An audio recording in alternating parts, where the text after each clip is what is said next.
আছেন। মেজর অবসরপ্রাপ্ত সুমন আহমেদ, আপনারা সবাই চেনেন তাকে।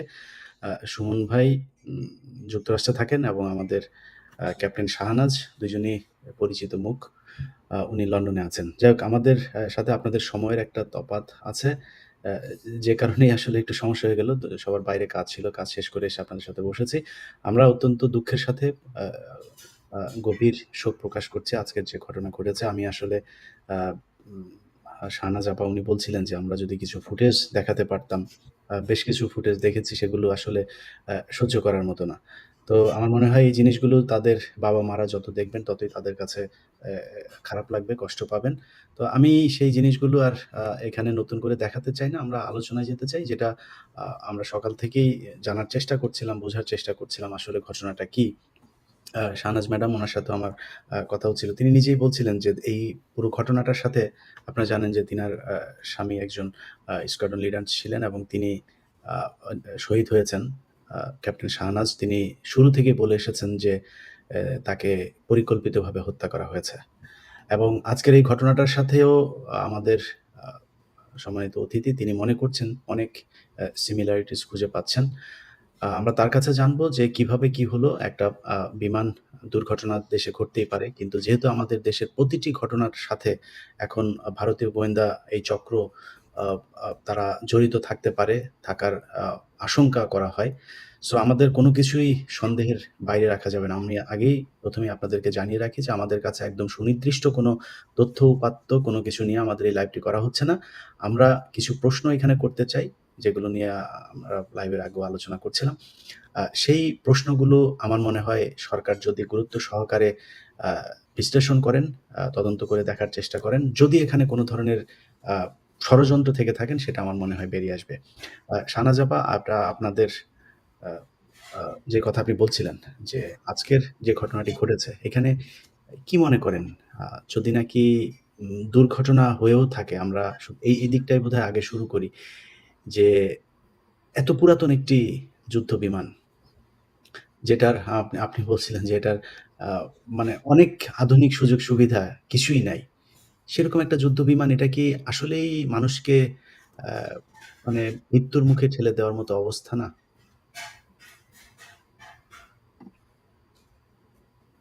গত আমার মনে হয় লাস্ট বিডিআর ঘটনার পরে আমি আপনার যে দিয়েছি, এরপর আসলে কোথাও আর কথা বলি নাই। বুকে পাথর চেপে একের পর এক ঘটনা দেখে যাচ্ছি। বিভিন্ন রকম ঘটনা দেশে হচ্ছে এবং বোঝা যায় যে এত ফ্রিকোয়েন্টলি মানে একটা চক্র নাশকতার পরিকল্পনা একের পর এক করছে। এজন্য আমাদের স্কেপটিক্যাল হওয়াই স্বাভাবিক। এবং আজকেও সারাটা দিন বুকে পাথর বেঁধেছিলাম। ভাবছিলাম যে এত মানুষ এত কিছু জানে, হ্যাঁ, যারা এটার সাথে যুক্ত বা এই ক্র্যাশের কাছে ছিল অথবা অর্গানাইজেশনের ভিতরে ছিল, তারা তো চুপ করে আছে, তারা তো কোনো কিছু বলছে না, আমি বলার কে? কিন্তু আসলে কি, যখন বাচ্চাগুলোর ফুটেজ দেখলাম যে ছোট ছোট বাচ্চা, গায়ে একটু চামড়াটাও তার অবশিষ্ট নাই, সে কাঁদছে, সে হাঁটছে, তখন আমার মনে হয়েছে যে আমাকে আল্লাহ প্রশ্ন করবেন যে তোমরা তোমাদের তো জবান দিয়েছিলাম আমরা, তোমাদের তো আমরা দিয়েছিলাম, প্রশ্ন করার জন্য জবান দিয়েছিলাম, তোমরা প্রশ্ন করোনি কেন? সেই জায়গাটা থেকে আমার নিজের একটা বাচ্চা আছে, আসলে খুব খারাপ লেগেছে এবং আমার মনে হয়েছে যে আসলেই মানে খুব গুরুত্বপূর্ণ প্রশ্ন, যে এবং যেটা আসলে তদন্তে সাহায্য রাখতে পারে, সেই কথাগুলো আমি বলতে চাই। আমি আপনারা অনেকে জেনে থাকবেন যে আমার হাজবেন্ড স্কোয়াড্রন লিডার আশরাফ ইবনে আহমেদ, বিডি 8899, উনি 2010 সালের ডিসেম্বর 20 ডিসেম্বর একটি পিটি-6 বিধ্বংস হয়ে মারা যান। ওনার পিটি-6টা ছিল হচ্ছে আপনার ঢাকার বাইরে, এরকম জনবহুল এলাকায় ছিল না এবং সেই কারণেই আম আসলে ওই আপনার এত ক্যাজুয়ালিটি হয়নি। ওখানে দুজন অফিসার ছিলেন ভেতরে, স্কোয়াড্রন লিডার মাহমুদ এবং স্কোয়াড্রন লিডার আশরাফ। ওনারা দুজনেই স্পট ডেড হয়ে যান, মারা যান। কিন্তু এই ঘটনা ঘটার পরে যেটা হয় যে আমি যেহেতু একজন মিলিটারি অফিসার, আমি ঘটনাটা তদন্ত করার চেষ্টা করি নিজের মতো করে এবং অনেককে প্রশ্ন করি, যেটা আমার আসলে অভ্যাস। আপনি বিডিআর এর ঘটনা তো বুঝতে পেরেছেন যে আমি কিন্তু অনেক প্রশ্ন নিজে নিজে করেছি, নিজে রিসার্চ করেছি এবং আমি মনে করি যে প্রশ্ন, মানে একটা জিনিস আমার মাথায় ঢুকে না যে প্রশ্ন করা যাবে না কেন, প্রশ্ন করতে অসুবিধা কি? হ্যাঁ, আমরা তো সবাই উত্তরটা জানতে চাই। এখনো যদি যদি কিনা যে এইটা বলা যাবে না, তখন আমি দেখলাম যে একটা ব্যাপারে এয়ারফোর্স খুব মানে নিশ্চুপ ছিল, সেটা হচ্ছে যে ব্ল্যাক বক্সটা কোথায়। যখন আমি প্রশ্ন করছিলাম যে স্যার এখানে তো একটা ব্ল্যাক বক্স থাকবে, এবং ব্ল্যাক বক্স আমি আমার জানা মতো এটা টাইটানিয়ামের তৈরি হয় এবং এটা খুবই শক্ত, এটার ভেতরে লাস্ট যে কমিউনিকেশন হয়, অর্থাৎ যে পাইলটের সাথে যে লাস্ট যে ইয়ার কমিউনিকেশন, গ্রাউন্ডের কমিউনিকেশন, সেই কথাটা তো ওখানে আছে। তা আমার তখন আসলে ইমোশন থেকে বলেছিলাম যে লাস্ট কথাটা সে কি বলেছিল এটা একটু আমাকে শুনতে দেন। এই ব্যাপারটা যখনই আমি জিজ্ঞেস করেছি, আমার কাছে মনে হয়েছে each and every one from air force তারা আমাকে অ্যাভয়েড করা শুরু করলো, যাতে আমি আচ্ছা, কোনোভাবে এই একটা এই প্রশ্নটা না করি। ম্যাডাম, একটা জিনিস আমি একটু জানতে চাই। আমার সাথে যেহেতু একজন সার্ভিং অফিসারের সাথে কথা হচ্ছিল, আছে যিনি শহীদ হয়েছেন, তার খুবই মানে আমি যার সাথে কথা বলছিলাম তার ভাষ্য অনুযায়ী যে এয়ারফোর্সের ৩ জন বেস্ট ফ্রেন্ডের মধ্যে তার একজন। তো উনি বলছিলেন যে এটা নাকি ব্লাক বক্স নাই। এটা কি সম্ভব নাকি? আম, উনি যেহেতু সার্ভিং, আমি আসলে ওনার উপর রেসপেক্ট রেখেই বলবো। আমি যত এয়ার ইনভেস্টিগেশন দেখেছি বা দেখেছি, ব্ল্যাক বক্স থাকবে না আমার জানা মতে, আমার জানা মতে থাকার কথা। এখন I might be wrong as well, but আমি আমার হাজবেন্ডের যেটা, মানে ব্ল্যাক বক্স থাকবেন এটা মানে রীতিমতো অসম্ভব। আপনি যদি একটু মানে পড়াশোনা করেন আর কি, তাহলে জানতে পারবেন। বাট উনি যে অ্যাঙ্গেল থেকে বলেছেন, that might be true also. Anyway, আমরা এয়ারফোর্সের কাছ থেকে আশা করবো যে তারা এটা একটা উত্তর দিবে। তো আমি কি প্রসঙ্গে একটা কথা বলছি, অনেক প্রশ্ন হচ্ছে, অনেক আইএসপিআর থেকে বিজ্ঞপ্তি দেওয়া হয়েছে, কিন্তু এয়ারফোর্সের যে ইউনিট, যে সংশ্লিষ্ট ইউনিট, একটা ইউনিট থেকে তো, একটা ইউনিটে তো সে চাকরি করছিল, সাগর, এই ছেলেটা, ফ্লাইট লেফটেন্যান্ট তৌকির। হ্যাঁ, তো সে তাদের ইউনিট থেকে অথবা এয়ারফোর্সের পক্ষ থেকে এখনো পর্যন্ত আমরা কোনো বিবৃতি দেখতে পাইনি। হয়তো বা আগামীকালকে সকালবেলা বিভিন্ন পত্রপত্রিকা আসবে আশা করছি। তো ওই বিবৃতিগুলোতে আমি কিছু প্রশ্নের উত্তর আশা করব, এবং সেই প্রশ্নগুলো রাখার জন্যই আসলে আমার এখানে আসা। আমার কাছে এই প্রশ্নগুলো গুরুত্বপূর্ণ না যে মানে কেন এটা ঘনবসতিপূর্ণ এলাকার উপর দিয়ে কেন প্রশিক্ষণ বিমান চললো বা করলো, এটা বহু বছর ধরে চলে আসছে। আচ্ছা, আপনি আমার কাছে একটা প্রশ্নের উত্তর দেন আগে।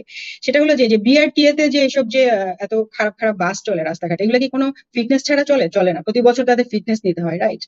তো একটা এয়ারক্রাফট, সেটার অবশ্যই ফিটনেস আছে, ফিটনেস আছে, সার্টিফিকেট আছে, এটা বহু বারংবার চেক আপ হয়, এবং বহু একজন পাইলটের জীবনের মূল্য যে অনেক বেশি, এটা এয়ারফোর্সও জানে। সো তাদের যদি প্রপার ফিটনেস থেকে থাকে, তাহলে সেই ফিটনেসের মানে ওনারা যে এটার এক্সপায়ারেশন ডেট কবে ছিল, এটার ফিটনেস ছিল, ওনারা সেই বিষয়ে বিবৃতি দিক। এবং তার আগে যে তার কোনো যান্ত্রিক ত্রুটি ছিল কি ছিল না সেটা প্রপারলি পরীক্ষা করা হয়েছে, সেটা ওনারা একটা ইয়া দিক, বা এরকম কোনো কিছু কিন্তু আমরা শুনতে পাচ্ছি না। তো আমার যেটা প্রশ্ন আর কি মেইনলি, আমি যখন যেহেতু আমি ঠিক যেখান থেকে অ্যাক্সিডেন্টটা হয়েছে, কুর্মিটোলা এয়ারবেস থেকে সে ফ্লাই করেছে, ঠিক সেখানে আমি বেশ কিছুদিন অবস্থান করেছি আমার হাজবেন্ডের সাথে। সে মিগ-29 এর পাইলট ছিল এবং তার পাশেই কিন্তু F7 ইউনিটটা ছিল। তো সেখান থেকে আমি জানি যে যখন একজন অফিসার ফ্লাই করে, যেদিন সকালবেলা, ধরেন আমি আজকে সকাল 10টায় আমার ফ্লাইট বা আমার মিশন আছে, তার আগে কিন্তু 7 থেকে 8 জনের একটা টিম থাকে যারা এই এয়ারক্রাফটার ফুল চেক আপ করে, বারংবার চেক আপ করে, টেস্ট, কারণ এটা খুবই ইম্পর্টেন্ট তাদের জন্য। তো আপনার এরা করে হচ্ছে এয়ারম্যান, মানে আমরা যেমন আর্মিতে বলি সৈনিক, ওরা বলে এয়ারম্যান। এয়ারম্যান এবং ওদের যে সিও, আমরা যেমন জুনিয়র কমিশন অফিসার, একজন ওদের মানে তারা মোটামুটি শিক্ষিত এবং তারা জিনিসটা জানে, অবশ্যই তারা জানে। ইভেন তারা কোনো কোনো সময় ওই অফিসারদেরকে বিভিন্ন বিষয়ে ট্রেনও করে। তো ওদের কিন্তু সকালবেলা কাজ থাকে প্রতিটা এলিমেন্ট এক একটা একটা একটা একটা করে চেক করা, এবং কোনো জায়গায় এবং ওই চেক লিস্টে ইয়ে করা। এবং সেই মানে পাইলট উনি যখন উপরে মানে বসেন সিটে, তখনও কিন্তু ওনাকে অনেক কিছু চেক করতে হয়, ইজেকশন সিট ঠিক আছে কিনা, canopy of on, fuel line ঠিক আছে কিনা। মানে আমার জানার মধ্যে 152 আর সামথিং, কারণ একবার আমাকে আশরাফ বলেছিল যে আমাকে এই প্রশ্নগুলো জিজ্ঞেস করো, তো মানে আমি ও একের পর এক চেক লিস্ট বলে যাচ্ছিল আমাকে, মানে বিকজ হি ওয়াজ প্র্যাকটিসিং। এবং আমি এটা জানি যে সলো পাওয়া, মানে এয়ারফোর্সের সলো পাওয়া, এটা একটা বিশেষ বিশেষ ঘটনা। আপনি সার্টেন আওয়ার ফ্লাই করার পরে, অর্থাৎ আপনি যখন ধরেন আপনি একজন অফিসার হলেন নতুন, আপনি একটা এয়ারক্রাফট আপনাকে দেওয়া হলো, F7 A5, যে যখন একটা যুদ্ধ দেওয়া হলো, আপনি সেটার উপরে কিছু সার্টেন আওয়ার পাবেন। সেই আওয়ারটা যখন আপনার লগ বুকে হয়ে যাবে, তখন আপনাকে একটা, এটা একটা সেলিব্রেশনের মতো হয় যে আজকে থেকে তুমি সিনিয়র হয়ে গেছো, তুমি ম্যাচিউরড হয়ে গেছো, তুমি এখন থেকে সলো মানে একা, সলো মানে একা, তুমি একাই একটা এয়ারক্রাফট নিয়ে বের হবে। এবং ওই দিন কিন্তু একটা সিরিমনির মতো হয়, সে যখন নেমে আসে তার জন্য স্পেশাল খাবারের ব্যবস্থা থাকে। আমি জানি না আশরাফদের সময় সিস্টেম ছিল যে ওদের এওসি বা ওনাদের যিনি বেস কমান্ডার, ওনারা সিগারেট অফার করেন যে তুমি বড় হয়ে গেছো, এজ এ মানে জাস্ট একটা ইয়ে হিসেবে, এবং পানি দিয়ে তাকে ভেজানো হয়। সো আজকে যদি ফ্লাইট, যেটা শুনছি আমরা যে ফ্লাইট লেফটেন্যান্ট তৌকিরের প্রথম সলো ছিল, তাহলে তো এটা খুব মানে সিরিমনির জন্য তারা আগেই থেকে রেডি থাকার কথা, তাই না? এই অনুষ্ঠান হবে, সে নামবে, আজকে তো সে সলো পাবে, এটা তো অনেকবার চেক হওয়ার কথা। ইভেন ইভেন শুধুমাত্র এয়ারম্যানরাই না, ইউনিটের সিনিয়রদেরও এটা চেক করার কথা। তো চেক করার সময় কি ওনারা কোনো যান্ত্রিক ত্রুটি পেয়েছিলেন কিনা, এটা কি ওনারা আমাদেরকে বলবেন কিনা? বললে আমাদের জন্য ভালো হতো, আমাদের বুঝতে পারতাম। কারণ আমরা যতটুকু জানতে পেরেছি যে যান্ত্রিক ত্রুটির কারণেই কিন্তু তাকে ল্যান্ড করতে হয়েছে। সে যান্ত্রিক ত্রুটিটা উনি কখন বুঝতে পারলেন? যখন উনি অলরেডি ফ্লাইটে উঠে গিয়েছেন, তখন উনি বুঝতে পারলেন যে উনার যান্ত্রিক ত্রুটি হয়েছে। সেই যান্ত্রিক ত্রুটিটা আসলে কিভাবে তাহলে হলো?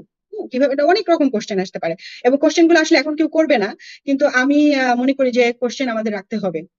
কোশ্চেন রাখতে হবে এটা, এবং এবং এয়ারফোর্সের যে এটা যান্ত্রিক ত্রুটির কারণে একটা ঘটনা, এটা ইন্টারনাল এয়ারফোর্সের ব্যাপার, এভাবে বলে চলে যাওয়ার কোনো সুযোগ নেই। এই কারণে যে এটা একটা ন্যাশনাল ইনসিডেন্ট এখন। এটা একটা কলেজকে হিট করেছে এবং 100-র উপরে লোক আহত হয়েছে, অনেক বাচ্চারা মারা গিয়েছে। অবশ্যই তাদের বাবা মায়ের উচিত সু করা, মামলা করা, এবং জানতে চাওয়া যে এই এটা কোনো ত্রুটিপূর্ণ ছিল কিনা। এবং আমার মতে যে এয়ারম্যান বা যারা সকালবেলা চেক করেছেন, আমরা অবশ্যই তাদের মন্তব্য আশা করব, এবং তদন্তে তাদের পরিষ্কারভাবে আমরা চাইবো যে জাতির কাছে, স্পেশালি বাবা মায়ের কাছে, যাদের বাচ্চারা মারা গিয়েছে তাদের কাছে ওনারা ক্লিয়ার করুক যে তারা সবকিছু ক্লিয়ারলি পেয়েছিলেন, যার কোনো যান্ত্রিক সমস্যা ছিল না। এবং আমি এটাও মনে করি, যেহেতু পার্শ্ববর্তী দেশ থেকে অনেক রকমের ইয়ে হচ্ছে, অনেক রকমের উস্কানিমূলক কার্যক্রম হচ্ছে, হাসিনার এখনো লেসপেন্সাররা বিভিন্ন জায়গায়, মিলিটারিতে, এয়ারফোর্সে বলেন, সচিবালয়, বিভিন্ন জায়গায় রয়ে গিয়েছে, তারা একটা শ্যাডো গভর্নমেন্ট চালাচ্ছে, আমরা দেখতে পাচ্ছি। এটা ওপেন সিক্রেট, এটা লুকানোর কিছু নাই। তারা ইউনিস গভর্নমেন্টকে ফল করে ডিসেম্বরের মধ্যে তারা নির্বাচন করার জন্য they will go any Hasina তো বলেছেন উনি ঢাকা অ্যাটাকের প্ল্যান করছেন, একের পর এক উনি স্যাবোটাজ করে যাচ্ছেন। এই কারণে এই কোশ্চেন গুলো আসবে। আমার জানার ইচ্ছা যে 8 বা 7 জন ক্রু ওটা চেক করেছিলেন সকালবেলা, ওনাদের অ্যাকাউন্ট গুলো চেক করা হোক, ওনাদের সাথে কোনো বড় ধরনের টাকা পয়সার লেনদেন হয়েছে কিনা কোনো বাইরের কোনো রাষ্ট্রের অথবা আমাদের দেশের ভেতরে কারো, এটা অবশ্যই চেক করা উচিত। তাদের স্টেটমেন্ট চেক করা উচিত, তাদের কোনো রিসেন্টলি কোনো বাইরের কোনো ব্যক্তির সাথে, ব্যক্তিবর্গের সাথে, তাদের কোনো সিভিলিয়ান ব্যক্তিবর্গের সাথে তাদের কথা হয়েছে কিনা। যদি না হয়ে থাকে ফাইন এন্ড ওকে, সমস্যা নাই, কিন্তু প্রশ্ন রাখতে অসুবিধা কি? আজকাল দেখছি যে প্রশ্ন করলেই সবাই ক্ষেপে উঠছেন। প্রশ্ন মানে আপনার উত্তর দেন যদি মনে করেন যে না এটা এবং এটা এই জন্যই বললাম যে এটা এয়ারফোর্স ইন্টারনাল বিষয় বলে চলে যাওয়ার সুযোগ নেই। এই জন্য এখানে অনেকগুলো বাচ্চা মারা গেছে, আল্লাহর রাস্তায় বাচ্চাগুলোর দিকে তাকান। সো এই প্রশ্নগুলো আমার মাথায় এসেছে। এটা তো জ্যামিংও করে দেওয়া যায় স্যার, তাই না? যে আমি যদি একটা ছোট একটা সেন্সর রেখে দেই এবং কোনো অন্য দেশে কোনো প্রতিষ্ঠান এটা জ্যাম করে দিতে পারে, এবং তখন হয়তো বা রাস্তার মধ্যে তার সমস্ত কমিউনিকেশন অফ হয়ে গেছে, এরকমটা এয়ারফোর্সের ভেতর থেকে শুনলাম যে এরকম হওয়া অসম্ভব না। সো এই সবগুলো মিলেই কিন্তু কোয়েশ্চেনটা আসতে হবে যে সম্পূর্ণ এত চৌকস এবং ট্যালেন্টেড একজন পাইলট যিনি উঠলেন, তার যে এয়ারক্রাফটে উনি উঠেছিলেন সেখানে যারা এটা চেকিং এর দায়িত্ব ছিলেন, সেখানে যদি কোনো সমস্যা না হয়ে থাকে, তাহলে পরবর্তীতে কি সমস্যা হয়েছিল, কেন আকাশ থেকে তার সমস্ত কমিউনিকেশন, আমরা যেটা শুনলাম তার হাইড্রোলিক ইও বন্ধ হয়ে গেছে, সমস্ত জিনিস মানে অ্যাজ ইফ কেউ এটা জ্যাম করে দিয়েছে। এবং তার লাস্ট কথা কি ছিল? লাস্টে কি তাকে কোন সময় তাকে ইজেক্ট করতে বলা হয়েছিল, এবং তাকে কি মাইলস্টোনের ওইখানেই কি তাকে ল্যান্ড করতে বলা হয়েছিল, নাকি অন্য কোথাও বলা হয়েছিল, নাকি সে ইজেক্ট করার পরে ওইটাকে কন্ট্রোল করে এখানে নিয়ে আসা হয়েছে? অনেক কোশ্চেন আমার মনের মধ্যে, এবং আমার প্রত্যেকটা কোশ্চেনই ভ্যালিড, কিভাবে ভ্যালিড আমি পরে আসছি। হ্যাঁ, তা আমি শুধু এই প্রশ্নের উত্তরে না যে এটা যান্ত্রিক ত্রুটি এবং এখানে পাইলট চেষ্টা করেছেন, পাইলট চেষ্টা করেন অবশ্যই, সে খুবই ট্যালেন্টেড, এই ব্যাপারে কোনো সন্দেহ নাই। কিন্তু আমি যে প্রশ্নগুলো করলাম যে যারা এটা চেকিং করেছেন তাদের বক্তব্য এবং তাদের ব্যাকগ্রাউন্ড চেক করা হোক, এবং জাতির সামনে সেটা প্রকাশ করা হোক। এবং সেকেন্ড হচ্ছে যে যদি তাই হয় তাহলে এর পথে কি সমস্যা হলো এটা এয়ারফোর্স ক্লিয়ার করুক। আচ্ছা, আজকে যে উনার সলো ছিল, এটা কি মানে আমি অবশ্য সব টেলিভিশন পত্রিকা নিউজ তো দেখি নাই। এটা কি বাইরে এসেছে নাকি? আমি জানি এটা না। কয়েকটা আমি গণমাধ্যমে দেখতে পেলাম, জি। আচ্ছা, তার মানে বিমান বাহিনী এটা স্বীকার করেছে। তাহলে তো যদি সলো থেকে থাকে আজকে তো নিশ্চয়ই আপনাদের এই যে ট্র্যাডিশন অনুযায়ী ওই যে পানি ছিটানো হয়, তারপরে সিগারেটের প্যাকেট কিন্তু হওয়ার কথা। সিগারেটের প্যাকেট দেয়। হয় আর কি, আমি যখন এয়ারফোর্সের এনভায়রনমেন্টে ছিলাম তখন আমি দেখেছি যে সলোতে এরকম অনুষ্ঠান হয়ে থাকে। তো সেখানে আমার মনে হয় আজকে এটার আরো বাড়তি কিছু বাড়তি প্রিপারেশন। কিছু প্রিকশনের কথা ছিল, বা মানে একদম মানে যেখানে এটা তো এমন না যে হঠাৎ হঠাৎ হয়, প্রত্যেকদিন কিন্তু এই ধরনের মিশন হচ্ছে। ওরা তো এগুলোকে মিশন বলে, এই যে ফ্লাইং টাইম গুলোকে 1 ঘন্টা করে একটা মিশন, প্রত্যেকদিন এভরিডে দেয়ার আর মিশনস, এবং আমাদের জনবসতিপূর্ণ ঢাকার উপরেই হচ্ছে, অন্যদিন কোনো কিছু হচ্ছে না। আজকে যেখানে একটা এক্সট্রা প্রিকশনাস একটা অবস্থা, একজন চৌকস অফিসার অবশ্যই সবকিছু চেক করেছেন, তাকে চেক করে উঠানো হয়েছে, তাহলে এমন কি হয়েছিল, ইনফ্যাক্ট তার লাস্ট কমিউনিকেশন কি হয়েছিল সেগুলো কি আমরা জানতে পারবো? আমার মনে হয় ব্ল্যাক বক্স অনেক প্রশ্নের উত্তর দিতে পারবে। আর যদি ব্ল্যাক বক্স না থাকে, ব্ল্যাক বক্স ছাড়া একটা যুদ্ধ বিমান উঠে গেল, এটা এটা তো 2025 সালে হওয়ার কথা না, হওয়া উচিত না। স্যার আপনার কাছে যাই। আমাদের প্রিয় সুমন ভাই আছেন, তিনার প্রিয় মানুষ আমাদের সেনাপ্রধান ওয়াকার সাহেব। তো একটা দেশ আসলে যে প্রশ্নগুলো আমাদের শাহনাজ ম্যাডাম করলেন, যে বিমান বাহিনী বলেন, সেনাবাহিনী বলেন, নৌবাহিনী বলেন, মানে সেনাবাহিনী আমাদের এই যে ওনাদের সম্মিলিত যেই একটা কি বলবো যে আমাদের দেশ রক্ষার জন্য যে এই ৩ টা বাহিনী, তারাই আমাদের দেশকে রক্ষা করবেন। এখন আমার যদি নাকি মাথায় থাকে, ধরেন আজকে ১৫ বছরে যে পরিমাণে নিয়োগ হয়েছে, হান্নানের মতো দুশ্চরিত্র লম্পট যখন বিমান বাহিনীর প্রধান হয়, কি পরিমাণে লুটপাট, নিজের আ সহকর্মীদের, নিজের অধীনস্থ জুনিয়র অফিসারদের স্ত্রীরা পর্যন্ত তার এই এই এই যে লোলুপ যে দৃষ্টি, সেখান থেকে রেহাই পায় নাই। এরকম একজন ব্যক্তির অধীনে যেই বাহিনী ছিল, সেই বাহিনী তো বহু আগেই ধ্বংস হয়ে গিয়েছে। তো তাদেরকে এতদিন ধরে যে নিয়োগগুলো দেওয়া হয়েছে, সেটাও তার ইচ্ছামতো এখানে নামাজ পড়তে দেওয়া হতো না, দাড়ি রাখতে দেওয়া হতো না, টাকনুর উপরে হাফ প্যান্ট পরে তারপরে তাদেরকে বাধ্য করা হতো পিটি করার জন্য। নানান কথাবার্তা আমরা এর আগেও আমার এখানেও 15 মিনিটস এগুলো নিয়ে কথা বলেছি। এরকম একজন ব্যক্তির আন্ডারে যখন একটা বাহিনী গঠিত হয়, সেই বাহিনীতে অনেক ভারতীয় এই গোয়েন্দা সংস্থার লোকজন থাকবে। তো এদেরকে মোকাবেলা করার জন্য, এদের থেকে আমার দেশকে বাঁচার জন্য বাংলাদেশ সেনাবাহিনীর যে গোয়েন্দা তৎপরতা থাকার কথা, আপনি কি মনে করেন যে ওয়াকারের নেতৃত্বে যে সেনাবাহিনী আছে তাদেরকে দিয়ে এটা খুঁজে বের করা সম্ভব? আসসালামু আলাইকুম। প্রথমে আমি খুব আমার ভিতরকার শোকটা জানাচ্ছি এই ঘটনার জন্য, এবং যারা ইন্তেকাল করেছেন তাদের রুহের মাগফিরাত কামনা করছি। যারা অসুস্থ আছেন, যে বাচ্চারা, একজন শিক্ষিকার কথা আমি করছিলাম, উনি বের হয়ে যেতে পারতেন, বাট বাচ্চাদের সেভ করতে গিয়ে শেষ বাচ্চাটুকুকে উনি ওনার ক্লাস থেকে বের করে দিয়ে তারপরে যখন বের হওয়ার চেষ্টা করলেন তখন আর বের হতে পারেন নাই। উনি আমাদেরই একজন এয়ারফোর্সের অফিসারেরই বড় বোন। তো এগুলা খুবই কষ্ট দেয় আমাদেরকে, এবং সেই আলোকে আমরা কি এই কষ্টগুলা পাইতে থাকবো, নাকি সেটার কোনো ব্যবস্থা নিব? ধরেন এই শোকের সময় আমি ইনফ্যাক্ট কারো ব্যক্তিগত চরিত্র বা অন্যান্য জিনিসটাতে এখন যাব না, সেটা আরেকদিন যাব। বাট প্রথমে একটু ক্লিয়ার করে নিই যে এই F7 ট্রেনিং যেই ফাইটার এয়ারক্রাফট, সেটাতে ব্ল্যাক বক্স থাকে, আমরা যেটাকে বলি ফ্লাইট ডেটা রেকর্ডার, অবশ্যই থাকে। থাকে না যদি কেউ আপনাকে বলে থাকে, তিনি হয়তো হয়তো আপনার প্রশ্নটা বুঝতে পারেন না, বা যে কোনোভাবে যে এটা একটা মিথ্যা তথ্য আপনাকে দিচ্ছেন, এটা থাকে। এখন আমাদের গোয়েন্দা বা অন্যান্য বাহিনী অ্যাকচুয়ালি এইটার সাথে আমি তাদের মিল খুঁজতে মানে আসতেছি না, আমি এইটার ব্যাপারে অন্য ব্যাখ্যায় আসতেছি। বাট আপনারা যেহেতু প্রশ্ন করছেন যে গোয়েন্দারা এই অবস্থায় কি করতেছে এখন, যে বর্তমানে এটা ছাড়া অন্যান্য পরিস্থিতি, আমি যেটা বুঝতে পারতেছি, গোয়েন্দারা অ্যাকচুয়ালি ব্যস্ত অন্য সব কাজে, মানুষের চরিত্র হননের কাজে। যারা বিপ্লবের পক্ষে ছিলেন, যারা এখনো সোচ্চার আছেন, এই ইভেন শাহনাজের মতন, ক্যাপ্টেন শাহনাজের মতো যারা আছেন এখনো মাঠে, তাদেরকে তাদের চরিত্র হনন এবং বিভিন্নভাবে তাদেরকে প্ল্যান করে খারাপ কিছুর সাথে এঙ্গেজ করে লোকের সামনে দেখানো যে দেখো, তোমরা তাদেরকে মনে করো বিপ্লবী, আসলে এরা হচ্ছে জঘন্য চরিত্রের লোক, তারা ডাকাতি করে, তারা তাদের মেয়ে ঘটিত সমস্যা আছে, এই ধরনের গল্প বানাইতে তারা ব্যস্ত। এবং আপনি যদি বলেন আজকে ডিজিএফআই এর কথা, ডিজিএফআই জেনারেল জাহাঙ্গীর সেটা ডিজিএ, বাট আমি জানি না জেনারেল জাহাঙ্গীরের অ্যাকচুয়ালি কোনো কন্ট্রোল ডিজিএফআই এর উপর আছেন কিনা। এই গত সপ্তাহ দুয়েক আগে ডিজিএফআই তে দুজন ব্যুরো প্রধান হয়েছেন, খুব ইম্পর্টেন্ট ব্যুরো, যারা রাজনৈতিক, নির্বাচন এবং সন্ত্রাস বিরোধী অভিযান সমস্ত কিছুর দায়িত্বে থাকে। সেই দুইটা ব্যুরোতে দুইজন ব্রিগেডিয়ার জেনারেলকে পোস্টিং করা হয়েছে। হইতে পারে সবসময় পোস্টে ভ্যাকেন্সি হয়, বাট আমি যখন জানলাম যে এদের একজন ব্রিগেডিয়ার জেনারেল মঞ্জুর, উনি মেজর জেনারেল আবেদিন যখন ছিল ডিজিএফআই ডিজি, তার পিএস ছিল। এই ডিজিএফআই ডিজির পিএস কিন্তু কোনো নর্মাল পিএস না। ডিজিএফআই ডিজি যে জিনিসটা 100% জানে, ডিজির পিএস সেটা 200% জানে, তার থেকেও বেশি জানে। সমস্ত ব্যুরো উইংস যেগুলো আছে তার সমস্ত তথ্য পিএস এর কাছে আছে, সবাই ডিজির কাছে রিচ করতে পারে না। সুতরাং আমি যদি একটা নীলনকশার নির্বাচন বা ভোটার রাতের দিনের ভোট রাতের একটা নির্বাচনের যে ব্লু প্রিন্ট, সেটা জেনারেল আবেদিন যখন করছিল, তখন এই অফিসার উনি ছিলেন তার পিএস। তার মানে সেই টেক্সট বুক তার পড়া আছে, সেই মতো লোককে আবার সেখানে বসানো হয়েছে। আবার ব্রিগেডিয়ার জেনারেল জুনায়েদকে বসানো হয়েছে সেখানে, যিনি এনএসএ তে চাকরি করছেন, এবং তিনিও কিন্তু আমাদের যেই সমস্ত মেজর জেনারেলরা আজকে দেশ ছাড়া, গুম খুন এই সমস্ত অভিযোগের কারণে, তাদের সাথে ঘনিষ্ঠ একজনকে সেখানে বসানো হয়েছে। তো এই দুইটা পোস্টিং এর ইন্ডিকেশনে আমি একটা জিনিস বুঝতে পারি, আমাদের গোয়েন্দাদের বর্তমান কাজ, আসল কাজ যেটা, যে দেশের প্রতিরক্ষা, হুমকি মোকাবেলায় যে তথ্যগুলা যে ইন্টেলিজেন্স গুলো সেগুলা জোগাড় করা এবং বর্তমান সরকারের কাছে প্রতিরক্ষা মন্ত্রণালয়ের কাছে সেগুলা দেয়া, সেই জায়গাটাদের ফোকাস না। বিকজ এই দুইজন ব্রিগেডিয়ার জেনারেলকে কিন্তু মেজর জেনারেল জাহাঙ্গীর নিজে থেকে আনেন নাই, তার উপরে চাপাই দেওয়া হয়েছে সেনা সদর থেকে। তার মানে আমার ভয় হচ্ছে একটা জিনিস, যে এরা কি আবার সেই ভোটে ইনফ্লুয়েন্স করার পরিকল্পনা করতেছে, সেইভাবেই সেইটার জন্যই দক্ষ লোকদের এখানে আনা হচ্ছে, সেটা একটা কোশ্চেন থাকতে পারে।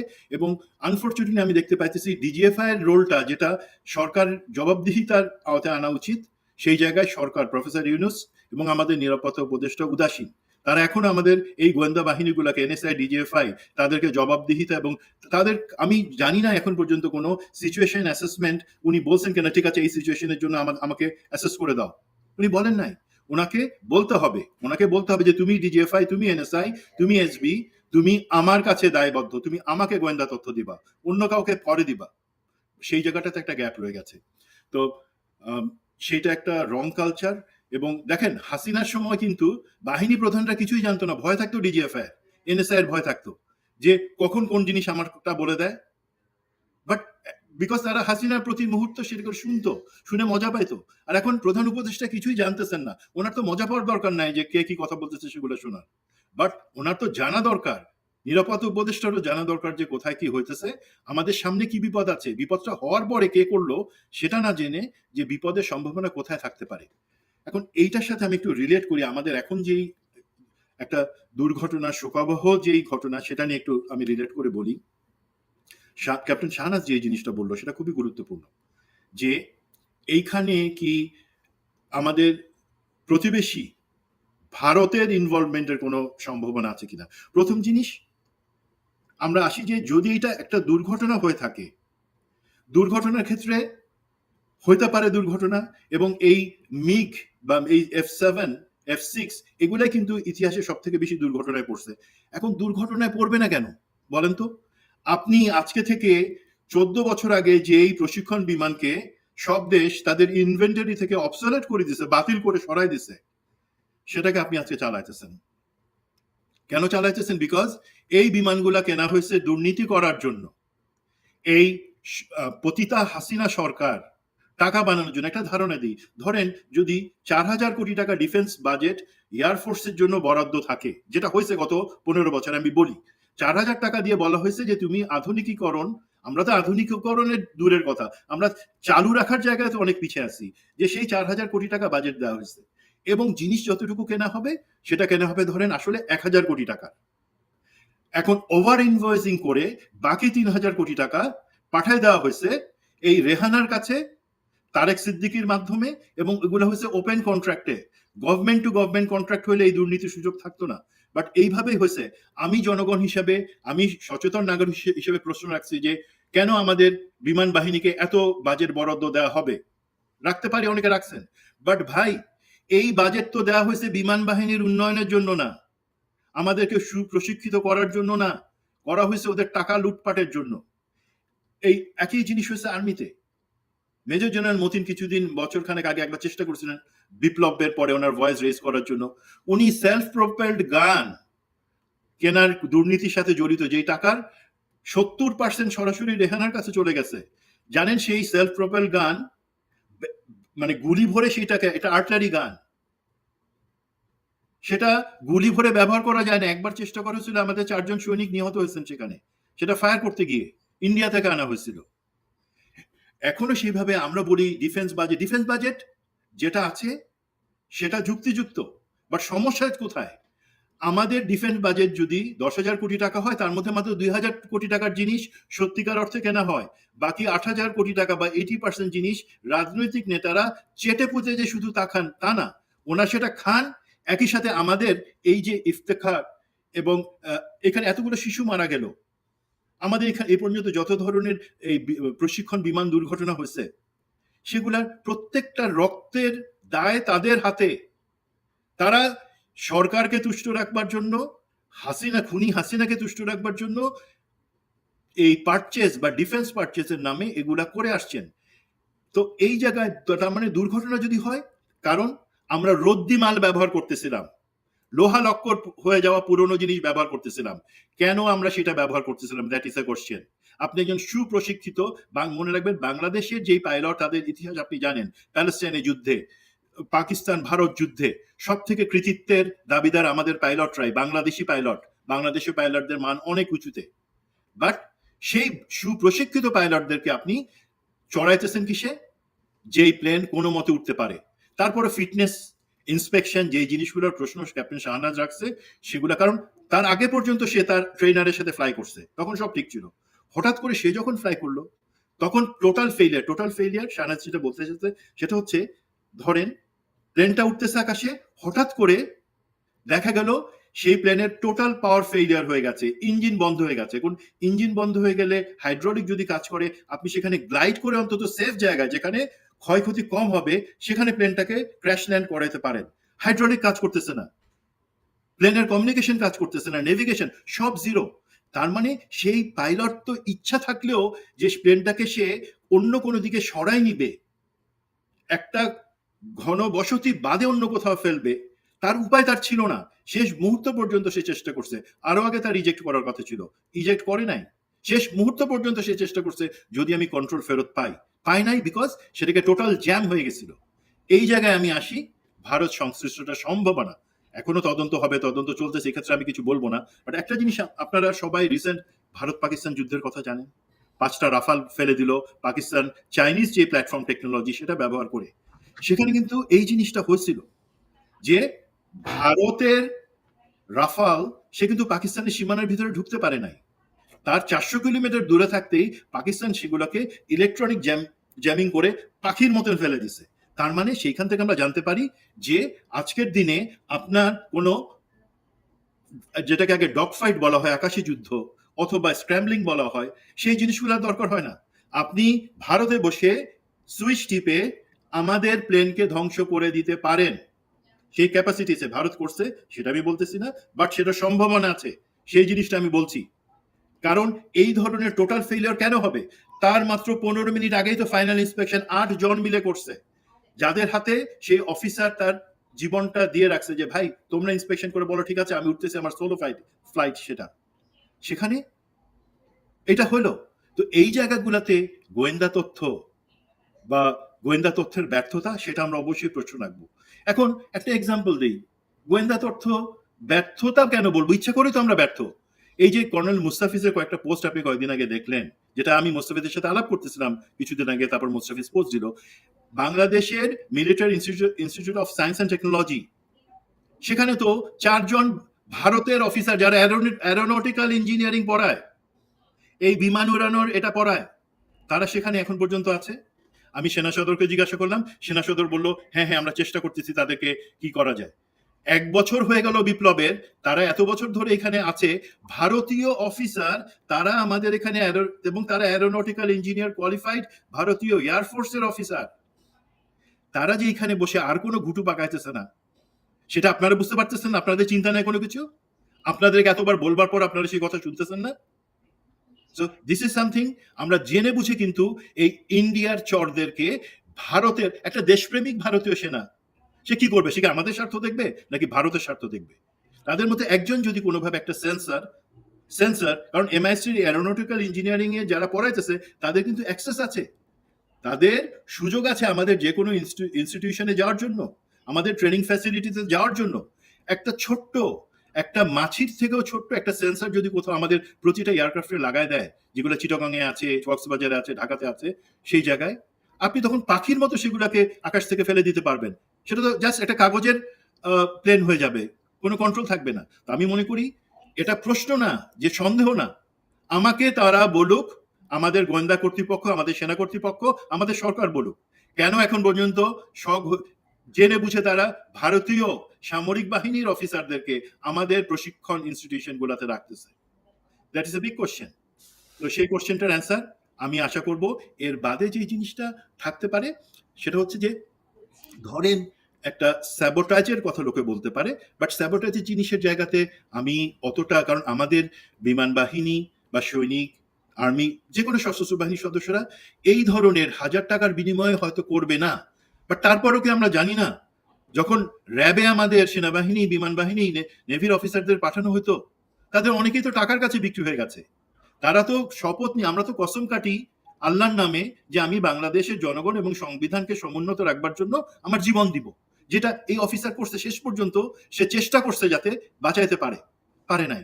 বাট সেই শপথ নেওয়ার পরে তো অনেকে বিভিন্ন সংস্থা গিয়ে, ডিজিএফআই তে গিয়ে, এনএসআই তে গিয়ে, র্যাবে গিয়ে আমাদের ভাই ব্রাদার অফিসারদেরকেই তারা গুম খুম করছে।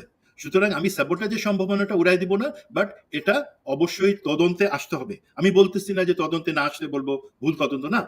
তোমরা এই জিনিসগুলো চিন্তা করো, তারপরে তোমরা ব্যবস্থা নাও। এবং আমার কিছু আছে, আপনি যেহেতু গোয়েন্দা সম্পর্কিত জিনিস বলছেন, আমি এটা উত্তর দিলাম। বাট আমাদের বর্তমান যে মিলিটারি লিডারশিপ আছে, সে ব্যাপারে আমার প্রচন্ড ক্ষোভ এবং একটা কষ্ট আছে, যেটা আমি প্রশ্ন হিসেবে বলতে চাই। যদি শাহনাজের কিছু থাকে ও বলে নিক, তারপরে আমি ওই পার্টটাতে যাব। জি, ক্যাপ্টেন শাহনাজ, আমি আপনার কাছে যেটা, আপনি যেহেতু একটু পেছনে যাওয়ার সুযোগ দিয়েছেন, বিডিআর হত্যাকাণ্ডের পরপর আপনি পিলখানায় ওই গেটে ছিলেন। আপনি প্রথম যিনি কিনা ভারতের বা বিদেশি কোনো বাহিনীর সংশ্লিষ্টতা থাকতে পারে তাদের বিভিন্ন ধরনের সামরিক সরঞ্জামাদি আপনি আবিষ্কার করেছিলেন। তো তারপর থেকে আপনাকে চাকরি ছাড়তে হয়েছে। আপনি এখনো দৃঢ়ভাবে বিশ্বাস করেন, এবং আমি ব্যক্তিগতভাবে আমিও মনে করি যে আপনার স্বামীকে ষড়যন্ত্রমূলকভাবে হত্যা করা হয়েছে, অত্যন্ত পরিকল্পিতভাবে। তো আজকের যে পরিস্থিতি, এই পরিস্থিতিতে ধরেন ৫ তারিখের ঘটনার পর থেকে আপনারা তো সবার আগে আপনাদেরকে ডাকার কথা ছিল। এই যে পিলখানা হত্যাকাণ্ডে আপনাদের এত বড় ভূমিকা ছিল, তারপরে আপনারা নির্যাতিত হয়েছেন, এর ভিকটিম আপনাদেরকে কি ডাকা হয়েছে এখনো যে আপনারা আবার চাকরিতে ফিরে আসুন, বা আপনারা বিভিন্ন দায়িত্ব নেওয়া যায় কিনা? যেহেতু আপনি রিটায়ারমেন্টে গিয়েছেন, আপনাকে এখন এই দায়িত্বে রাখা হলো, বা পিলখানা হত্যাকাণ্ডের ঘটনায় আপনাদের সাক্ষী-টাক্ষী নেওয়ার জন্য কি ডেকেছে কিনা?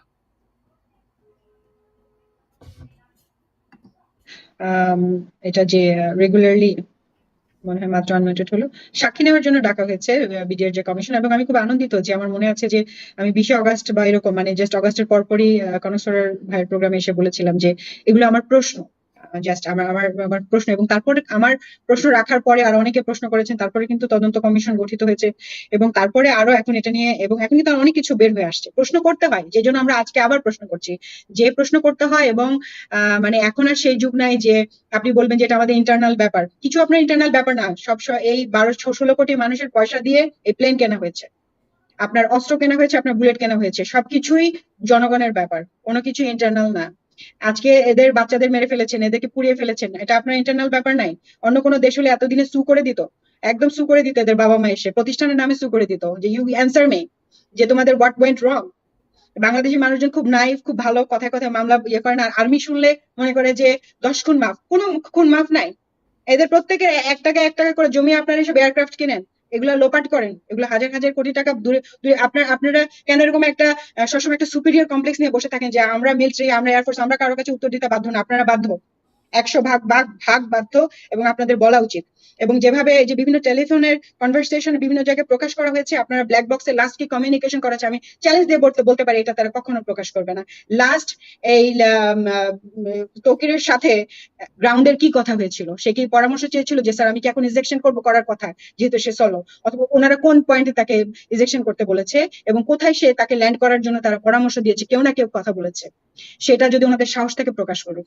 আমি আপনাকে চ্যালেঞ্জ দিয়ে বলতে পারি এটা ওনারা প্রকাশ করবেন না, কারণ এটার আমি যখন আশরাফ মারা যায়, আমি সমস্ত জায়গায় যে এই উত্তরটা আমি পাই নাই। এই যে তারা এই ধরনের হাস্যকর কথা বলার চেষ্টা করবে যে ব্ল্যাক বক্স ছিল না, ব্ল্যাক বক্স নাই। ব্ল্যাক বক্স তো থাকতে হবে ভাই। এয়ার কেস ইনভেস্টিগেশন তো আমরাও দেখি ন্যাশনাল জিওগ্রাফিক চ্যানেলে। হ্যাঁ, মানে এখন ওই সময় নাই যে আপনি কিছু একটা বুঝিয়ে দিবেন মানুষকে।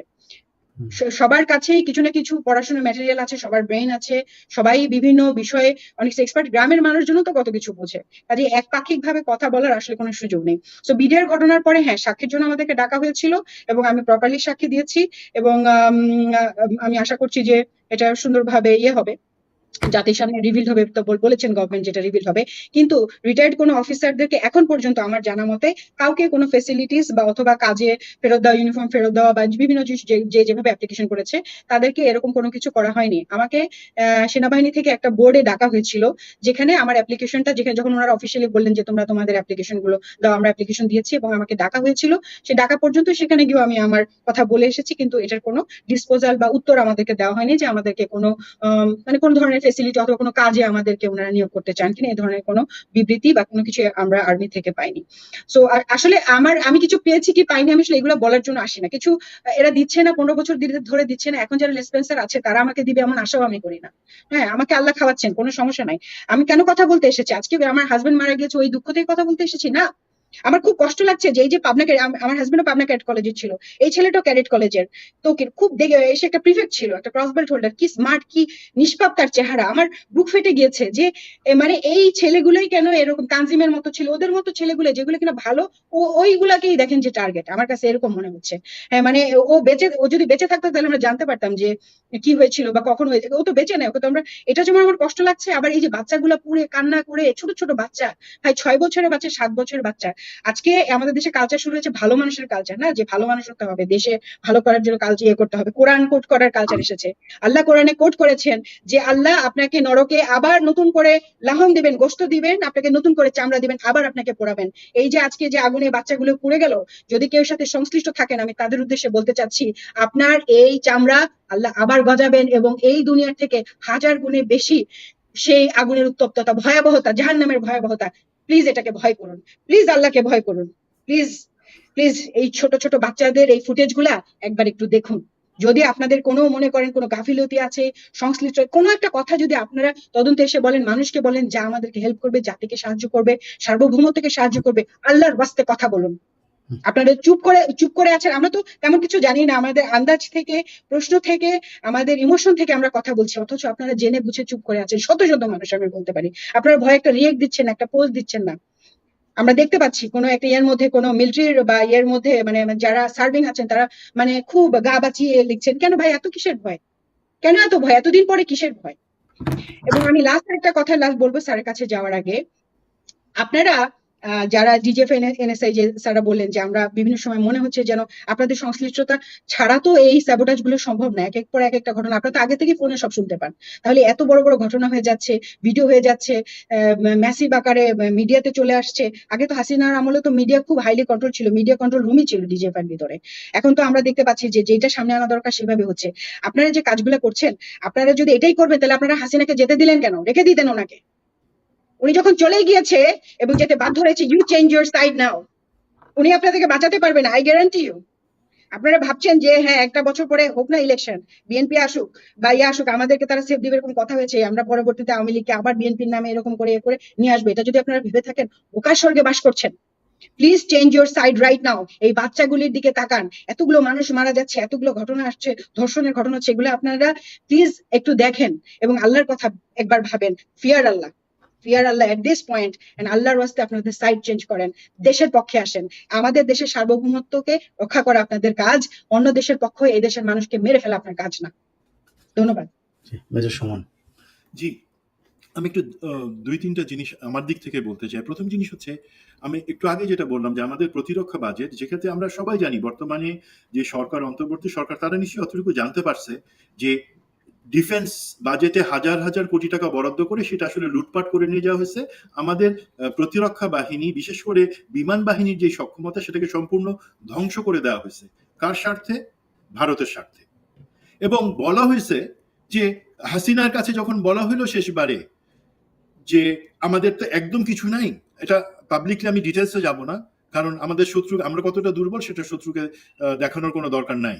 বাট হাসিনা তখন বলল, কেন এয়ার ডিফেন্স সিস্টেম আছে না, সেটা তো নতুন করে করতেছি। আরে অসুস্থ, অভদ্র, অশিক্ষিত মহিলা, তুই কি জানিস যে একটা ফাইটার এয়ারক্রাফট বা বোমারের যে কাজ, সেটা এয়ার ডিফেন্স সিস্টেমে সেই কাজ না, সেগুলো সম্পূর্ণ আলাদা জিনিস। অথবা শুধুমাত্র আপনি একটা গ্লাস নিয়ে পানি ছাড়া পানি খাওয়ার অভিনয় করতে পারেন না যদি পানি না থাকে। তো সেগুলা কিনতে দিল না। আনফরচুনেটলি আমাদের বর্তমান সরকার আসার পরেও একটা জায়গায় আমি হালকা হইলেও ক্রেডিট দিব আমাদের বিমান বাহিনী প্রধানকে, উনি আমাদের বিমান বাহিনীর যে করুণ দশা সেটা নিয়ে একটা প্ল্যান নিয়ে বললেন যে ইমিডিয়েটলি এই জিনিসগুলো নাম বলেন, বিমান বাহিনী প্রধান নাম বলেন। বর্তমান যেই প্রধান আছে, আবার মানুষ আবার হান্নানের কথা মনে করতে পারে। হান্নান, শুনেন, সরি টু সে, একটা বাহিনী প্রধান তো দূরের কথা, সে যে এয়ারফোর্সের একজন ছিল, এয়ারফোর্সের চিফ, বা সেটা বলতেও লজ্জা লাগে, বিকজ তাকে মানুষ হিসেবে আমি স্বীকার করতে নারাজ। হ্যাঁ, তো শুধু টাকা মেরে খাওয়া না, অন্যান্য অনেক জিনিস আছে। তো বর্তমান যে বিমান বাহিনী প্রধান, তার ব্যাপারে আমার অনেক কোশ্চেন আছে এবং আমি অ্যাকচুয়ালি তার পদত্যাগ দাবি করব এখন অন্য একটা যুক্তি দিয়ে। তো এখন আমাদের সরকারের কাছে বললেন যে এই জিনিস লং টার্ম, শর্ট টার্ম, এগুলো আমাদের ইমিডিয়েটলি দরকার, মেনটেনেন্স প্লাস জিনিস কেনা। সেটা তো 6 মাস পড়েছিল, এখন 3 মাস আগে সেটা মেনটেনেন্সের জিনিসটাতে এগ্রি করা হয়েছে। বাট সেগুলো কিন্তু অনেক, এই জায়গাগুলোতে অবহেলা করলে কি হয় তার একটা এক্সাম্পল আমরা দেখতে পারলাম। সুতরাং আমি সরকার, নিরাপত্তা উপদেষ্টা এবং সংশ্লিষ্ট যারা আছে, যারা আমাদেরকে শুধু আধুনিকীকরণ তো দূরের কথা, আমাদেরকে একদম পুরা প্রস্তর যুগ, পাথরের যুগে ফেলে রাখছে ইচ্ছা করে ভারতের স্বার্থ রক্ষা করবার জন্য, তাদের আমি পদত্যাগ দাবি করতেছি। নিরাপত্তা উপদেষ্টা, আপনারা একটা ভালো কালচার তৈরি করেন যে হ্যাঁ, বিমান বাহিনী প্রধান একটা ভালো কালচার তৈরি করেন যে হ্যাঁ, আমি কোনো নিজে থেকে কোনো খারাপ কাজ করি নাই, বাট আমি এই জন্য দায়ী যে আমি সরকারকে বা বিগত সরকারকে বাধ্য করতে পারি নাই যে আমাদের এই সমস্ত খেলনা, যেগুলো মানে খেলনাও তো না, সেগুলো অচল হয়ে গেছে, সেগুলো দিয়ে আমাদের চৌকস ফাইটার পাইলটদের জীবন নষ্ট করে দিতেছি, ঝুঁকিতে ফেলতেছি। এবং আজকে শুধু সেইটা হলো না, আজকে তার সাথে অগণিত মানুষের, শিশুর প্রাণ চলে গেল।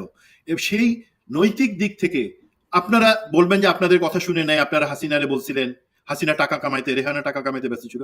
আরে ভাই, আপনি পদত্যাগ করেন নাই কেন? যে এই জিনিসগুলা আমি বাহিনী প্রধান হিসেবে, আপনি যদি আমার বাহিনীর এই দুরবস্থার কথা না শুনেন, আমি বাহিনী প্রধান হিসেবে ইজ্জত রেখে পদত্যাগ করতেছি, তাহলে আপনার ইজ্জত অনেক বাড়তো। আপনারা সেটা করেন নাই। তেমনি ভাবে নিরাপত্তা উপদেষ্টা কেন 9 মাস আগে আপনারা অ্যাপ্রুভ করেন নাই? 9 মাস আগে তো আপনি অ্যাপয়েন্টি হয়ে আসছিলেন, কেন সেগুলো অ্যাপ্রুভ করেন নাই? আমাদেরকে জবাব দেন। জবাব না দিতে চাইলে ভদ্রভাবে পদত্যাগ করেন। তো এগুলা হচ্ছে আমার জিনিস। আরেকটা জিনিস আমি বলি, আমাদের লিডারশিপ শুধু দোষ দিব না, আমাদের নিজেদের মধ্যে কি সমস্যা। আমাদের মধ্যে কিন্তু সার্ভিং এবং রিটায়ার্ড, মানে চাকুরিরত এবং রিটায়ার্ড একটা দ্বন্দ্ব সুকৌশলে গোয়েন্দা। সেই ক্ষেত্রে আমি director military intelligence brigadier general আজাদকে সরাসরি আমি দায়ী করতেছি। আজকে ব্রিগেডিয়ার জেনারেল আজাদ এই দ্বন্দ্বটা শুরু করে দিছে যে সমস্ত সার্ভিং অফিসাররা খারাপ, মানে তাদেরকে ডাকাত বানাও। কেউ ডাকাতি করলে অবশ্যই সে ঘৃণ্য, পুলিশি ব্যবস্থা হবে, বাট তাকে আমি নাটক সাজাই, কারণ সে একজন বিপ্লবী, নাটক সাজাই, তাকে আমি দেখাবো যে সে ডাকাতি করতে গিয়ে ধরা খাইছে। তার আগে তাকে আমি টাকা দিয়ে বশ করার চেষ্টা করছি, বলছি তুমি ওই 5 জন অফিসার যারা রিটায়ার্ড বেশি বেশি কথা বলতেছে, তাদের নামে একটু গল্প ছড়াও, তাহলে তুমি আমাদের টাকা পাবা। উনি সেই কথা শুনলেন না। তখন তাকে আমি যেহেতু শুনি নাই তাদের কথা, তাদেরই ষড়যন্ত্রে পা রাখি নাই, আমাকে আজকে ডাকাত মানে একটা গল্প ছেড়ে দিল। তো এই জিনিসগুলা হচ্ছে ডিজিএফআই কাজ না, এগুলো সরাসরি director military intelligence brigadier general Azad সে নিজে থেকে এগুলো করতেছে, এবং তার সাথে কিছু সাংবাদিক আছে, আমি সব সাংবাদিকের নাম বলবো না। এই আপনারা শুধু খেয়াল রাখবেন এই ঘটনা গল্পগুলা কারা বাজারে ছাড়তেছে, তারাই বুঝবেন যে মিলিটারি ইন্টেলিজেন্স এবং ডিজিএফআই টাকা আর কে খায়। এখন আসি এই যে সার্ভিং এবং মিলিটারি অফিসারদের মধ্যে, মানে রিটায়ার্ড অফিসারদের মধ্যে দ্বন্দ্ব, সেটা একটা এক্সাম্পল দিয়ে, এবং জিনিসটা ধর্মীয় দৃষ্টিকোণ থেকে সেটা শিরক নাকি অন্য কিছু সেটা আমি বিবেচনায় যাব না, আল্লাহ সেটার বিচার করবেন। জেনারেল ওয়াকার এর আগেরটাতে, এই গত দরবারের আগের দরবারে যখন উনি অ্যাড্রেস করলেন লোকজনের কাছে এবং অনেক বড় বড় কথা বললেন, অভিভাবকহীন এবং অন্যান্য কিছু, সেখানে বগুড়ার সেনানিবাসের একজন সিনিয়র অফিসার তিনি দাঁড়াই জেনারেল ওই ওয়াকারের ব্যাপারে সাপোর্ট করতে গিয়ে প্রথমে যে কথাটা বললেন সেটা হচ্ছে, আমরা জানি কোরআনের এই আয়াতটা ফাবিয়াইহি আলাই রাব্বিকুমা তুকাজিবান, তোমরা অতঃপর তার কোন কোন অনুদানকে অস্বীকার করবে। এইটা বলে সে আবার কি বললো জানেন? বললো তাহলে আমরা জেনারেল ওয়াকারের কোন কোন অবদানকে অস্বীকার করব। আমি বলতেছি আল্লাহ আমাকে মাফ করে দিক, এই কথাটা উচ্চারণ করো আমার জন্য পাপ। তারপর আমি বললাম যে আমরা কি মানুষকে খোদার কাছাকাছি নিয়ে যেতে চাইতেছি? লোকের কাছে, সৈনিকের কাছে সে কত বড় মাপের মানুষ, সে ঘৃণাযোগ্য মানুষ না, সেটা বোঝানোর জন্য এই ধরনের একটা আয়াত উদ্ধৃত করে সেটা জেনারেল ওয়াকারের সাথে মিলায় আমি বলতেছি। আমি আবারও বলি, এটা শিরক কিনা সেই লাইনে আমি যাইতেছি না, বাট এটা অত্যন্ত জঘন্য কাজ। জেনারেল ওয়াকার, আপনি কি এই তেলটুকু খাইছিলেন? এই 1 গ্রাম আলকাতরা তেল তো না আলকাতরা হয়ে গেছে, সেটাকে আপনি খাইছিলেন? আমার তো মনে হয় খাইছেন। না হলে আপনি সেই অফিসারকে কেন শৃঙ্খলা আওতায় আনলেন না? কেন আপনি ক্লিয়ার করলেন না সেই দরবারের মধ্যেই যে না, আমরা কখনো ধর্মকে ব্যবহার করে কোনো কিছু বলবো না, কাউকে লিডার হিসেবে উঁচুতে নিব না, 1 নাম্বার। 2 নাম্বার, কোনোভাবেই আমরা আল্লাহ সুবহানাহু ওয়া তাআলার সাথে কাউকেও তুলনা করার স্পর্ধা কারো হবে না। এখন দেখা যাক, প্রমোশন বোর্ড হচ্ছে, শুরু হয়েছে গতকাল থেকে।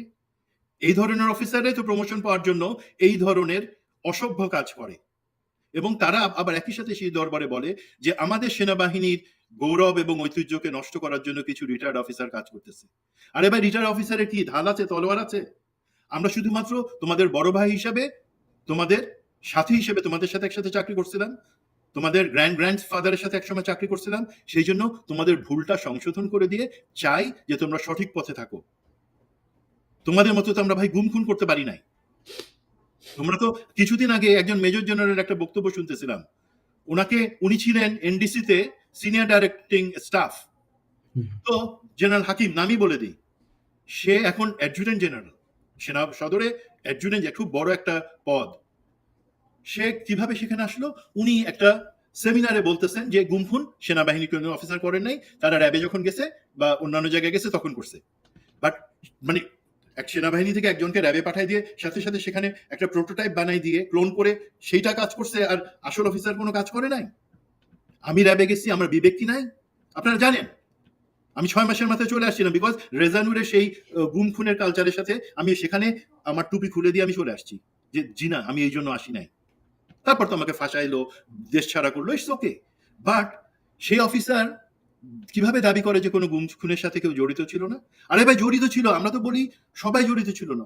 যারা যারা ছিল তাদেরকে কিক আউট করো, তাদেরকে বিচারের আওতায় আনো, তাহলে তো ভাই পুরাটাই একটা সাদা জামা থাকবে তখন। আর তুমি এইখানে এই সমস্ত গোবর কিসের জন্য নিয়ে ঘুরতেছো? এবং সেই অফিসার, এরাই প্রমোশন পাবে। সে তো ইংলিশ তো বলতেই পারে না, বাংলাও তো ভাই বলতে পারে না। তুমি মিলিটারি একাডেমিতে তো আমাদেরকে সবকিছু শেখানো হয়, শুধু অস্ত্র চালানো শেখানো হয় তা তো না, সবকিছু। কথা বলতে পারো না, আজকে মেজর জেনারেল হয়ে বসে আসো আর মিথ্যা কথা বলতে আসছো। তো আমি মনে করি এই জায়গাগুলোতে আমাদের নেতৃত্ব কখনোই সঠিক পথে আসবে না যদি আমরা ওই কালচার রাখি যে ঠিক আছে, যা হয়ে গেছে, এখন তো আমরা সবকিছু ঠিকঠাক করে ফেলবো। কোনো কিছুই ঠিক হবে না।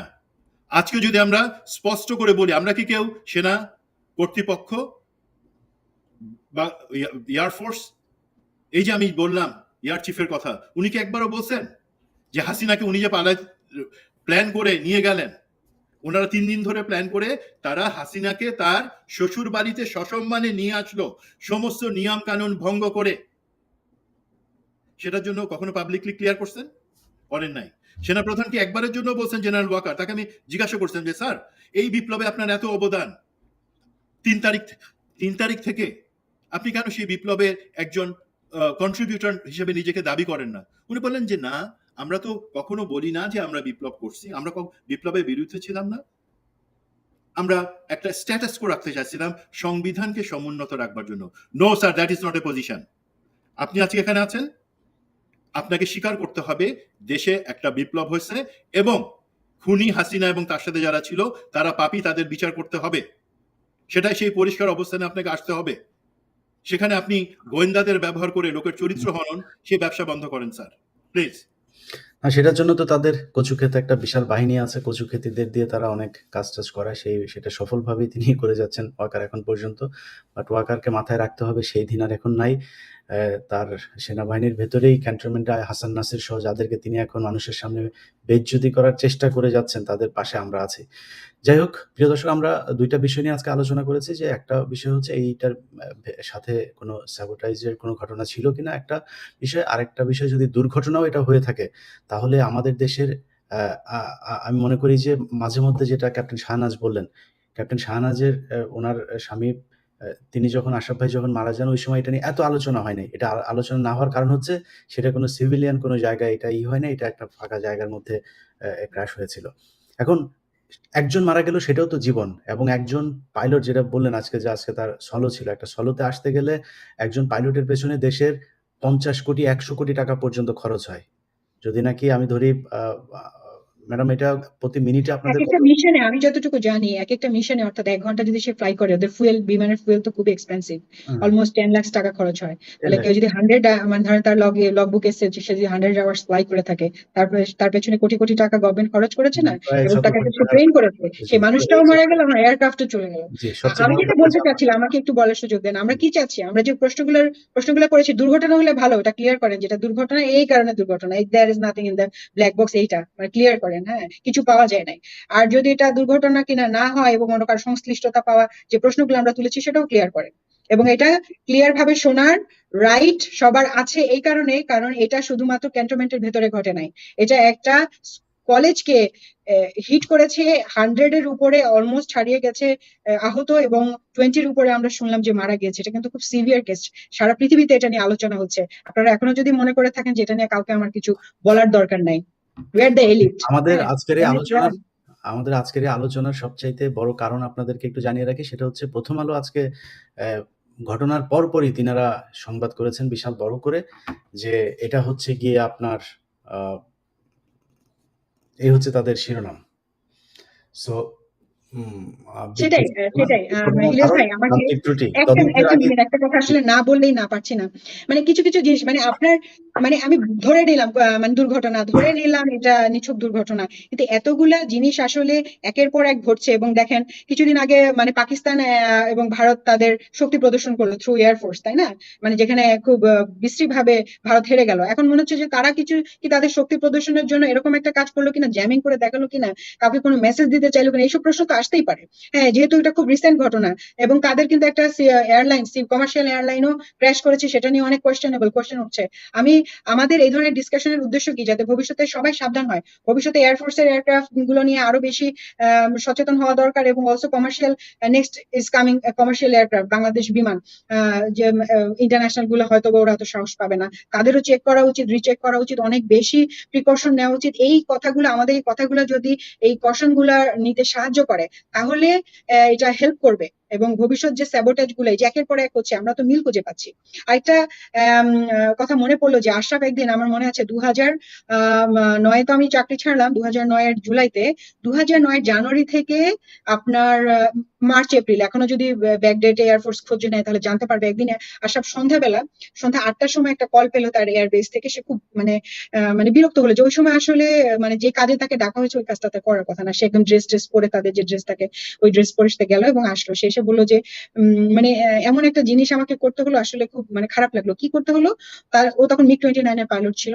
হঠাৎ করে মানে ওই যে জয়, শেখ হাসিনার যিনি পুত্র, উনি তো ওই MiG-29 গুলাকে মানুষের সাথে পরিচয় করাতেন যেগুলো তো আমার মা কিনছে, অ্যাজ ইফ এটা ওনার পার্সোনাল গ্যারেজে রাখা ওনার পার্সোনাল কার। উনি কিন্তু এইভাবে ওনার কিছু আমেরিকান ফ্রেন্ড আসছে, তাদের সাথে উনি ড্রিঙ্ক করছিলেন, এক পর্যায়ে বলছে চলো তোমাদেরকে এয়ারক্রাফট দেখাবো। উনি ওই সময় এয়ারফোর্সের ওই সময়কার বেসকে, আমি বললাম তো এটা তদন্তের সাপেক্ষে, যদি ওনারা আমাকে ডাকতে চায় আমি বলবো কোন সময় কি হয়েছে, ডাকেন আমাকে দেখি। তো ওখানে ফোন করেছে, তখন উনি বাধ্য হয়েছেন, কি করবেন, যিনি বেস কমান্ডার উনি মানে তখন আশরাফই ছিলেন, যে আশরাফ তুমি এসে একটু দেখো, মানে সে গিয়ে ওনার গাড়িটা দেখাবেন, মানে উনি বেলম্যান হ্যাঙ্গারে যে এই MiG-29 দেখাবে জয়কে, জয় কিছু সাদা, যেখানে ফরেনারদের যাওয়ার কথা না ক্যান্টনমেন্টে, তাদের অনেক প্রোটোকল থাকার কথা, সে ওখানে গিয়ে প্লেনে উঠে দেখাচ্ছে এটা এরকম, সে কিছুই জানে না কিন্তু এয়ারক্রাফটের। মানে একজন পাইলটকে সে থাকতে বলছে, ও মানে দেখাচ্ছে অ্যাজ ইফ সে তার গাড়িটা দেখাচ্ছে। তারা কিন্তু এইরকম প্যাসেজ ছিল। এই ঘটনাটা আমি জানি, কারণ একদিন আশা খুব আপসেট ছিল যে এরকম ঘটনা ঘটেছে, যে এরা তো মনে করে যে দেশের সম্পত্তি তাদের নিজের, তার মায়ের সম্পত্তি, অ্যাজ ইফ সে তার গাড়ি দেখাচ্ছে। আমি একটা অফিসার, আমাকে রাত্রেবেলা তারা কল করে নিয়ে গেছিল আউট অফ নোওয়্যার। এই ধরনের প্রোটোকল আমরা মেনটেন করতে পারি না, একটু সিভিয়ার সমস্যা হয়ে যাবে। এই কাজ কিন্তু তারা করেছে। এবং এই যে জিনিসগুলা মানে এই এক MiG-29 কিনে শেখ হাসিনা অনেক জায়গায় নিজের নাম ফাটিয়েছে, তার ছেলে ইয়ে করেছে। সেই জায়গাটাতে মানে এখন যদি আমরা এই জায়গাটাও হারাই, যে এখনো আমরা ভারতীয় ইনস্ট্রাক্টর রেখে দিয়েছি, তাদের হেল্প ছাড়া আমরা থাকতে পারি না, তাদের আহ, আহ, তাদের লোকজন জ্যামিং করে আমাদেরকে একটা ফেলে দিয়ে আমাদেরকে দেখাচ্ছে, এরকম যদি হয়ে থাকে, এটা খুবই ওয়ার্নিং এবং অশনি সংকেত আমাদের জন্য, আমাদের সার্বভৌমত্বের জন্য। জি, প্রিয় দর্শক, ক্যাপ্টেন শাহনাজ শুরুতেই যে বক্তব্যটি দিয়েছিলেন, আমি মনে করি সরকারের উচিত, প্রথম কথা হচ্ছে এখানে নিহত যারা যেসব পরিবারগুলো আছেন তাদের পিতামাতার কাছে আমার অনুরোধ থাকবে, আপনারা সবাই ডক্টর মোহাম্মদ ইউনূসকে প্রধান আসামি করে মামলা করবেন। এই রাষ্ট্রের কাছে আপনি আপনার ক্ষতিপূরণ চাবেন, এটার কারণ জানতে চাবেন কিভাবে এই ঘটনা ঘটেছে। কারণ ডক্টর ইউনূস তিনি তিনার মতো দেশ চালাচ্ছেন। আমি বলছি না যে তার জায়গায় তিনি ব্যর্থ, কিন্তু তিনি দেশ চালালে পুরো দেশের খবর তাকে রাখতে হবে। তিনি একদিকে অর্থনীতি ঠিক করবেন, একদিক ঠিক রাখবেন, আরেক দিক দেশের পুরো গোয়েন্দা সংস্থার উপরে তার কোনো নিয়ন্ত্রণ থাকবে না।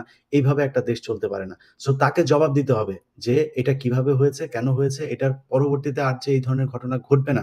উনি খুব স্পষ্টভাবে বলেছেন যে ৭ জন বা ৮ জন এই আ এটার প্রিপারেশন এর জন্য ৩ ঘন্টা আগে থেকে এই বিমান যারা রেডি করেছে সেখানে কারা ছিল? তাদের সাথে সন্দেহভাজন কারো ফোনে আলাপ হয়েছে কিনা, ফোন নাম্বারগুলো কোনটা ছিল, তাদের অ্যাকাউন্টে গেল কয়েকদিন ধরে কোনো টাকা-পয়সা জমা হয়েছে কিনা। কারণ আমি সবকিছু চিন্তা করি 'প্রথম আলো' দিয়ে। 'প্রথম আলো' যদি বলে বাংলাদেশের মানবাধিকার, এই জাতিসংঘের যে মানবাধিকার একটা তারা যে অফিস দিতে যাচ্ছেন সেটা হবে কিনা হবে। 'প্রথম আলো' যদি বলে চায়, আমি চাই না। 'প্রথম আলো' যদি বলে চাই না, আমি চাই। এটা 'প্রথম আলো' ঘটনার তদন্ত কমিটি গঠন হওয়ার আগে তারা তদন্ত প্রতিবেদন দিয়ে দিলেন যে এটা যান্ত্রিক ত্রুটি। তার মানে এখানে বিশেষ কিছু ছিল, যেটা সরকারের খুঁজে বের করা উচিত। এখন সরকার মানে যদি বিমান বাহিনীর উপরে চাপিয়ে দেওয়া হয়, এখনো ক্যান্টনমেন্টে সেই দোসররাই আছেন। অতএব তাদের হাতে না, এটা প্রয়োজনে আ এ যেহেতু সিভিলিয়ান কিল হয়েছে এখানে, তাদের বিচার বিভাগীয় একটা তদন্ত কমিটি হওয়া প্রয়োজন এবং সেটা যদি আমাদের সামনে প্রকাশ পায়, আমার মনে হয় এখানে ভেতরে কিছু ছিল কি ছিল না সেটা আমরা জানতে পারব। যদি কিছু না থেকে থাকে, তারপরেও বিমান বাহিনীর আধুনিকায়ন দরকার। আমরা কিছুদিন আগে ভারত এবং পাকিস্তানের যে যুদ্ধ দেখেছি, এখন আসলে এই 4th জেনারেশন, 5th জেনারেশন এইসব জায়গায় এসে সেই আগের মতো ওই নিচে দিয়ে যুদ্ধ না। যুদ্ধ এখন সব উপরে। সো এই জায়গায় আমার আকাশ প্রতিরক্ষা ব্যবস্থা আধুনিকায়ন করতে হবে। আমার এই বিমানের আধুনিকায়ন করতে হবে। আমি হামলা চালাতে পারা এবং হামলা আমার আ থেকে বাঁচা ২ টা ব্যবস্থায় আমার আধুনিকায়ন করতে হবে। এই জায়গায় আমাদের মনে হয় নতুন করে ভেবে দেখা উচিত। আর কোন মানুষের জীবন যাক, আমরা এটা চাই না। সবাই ভালো থাকবেন। আল্লাহ হাফেজ।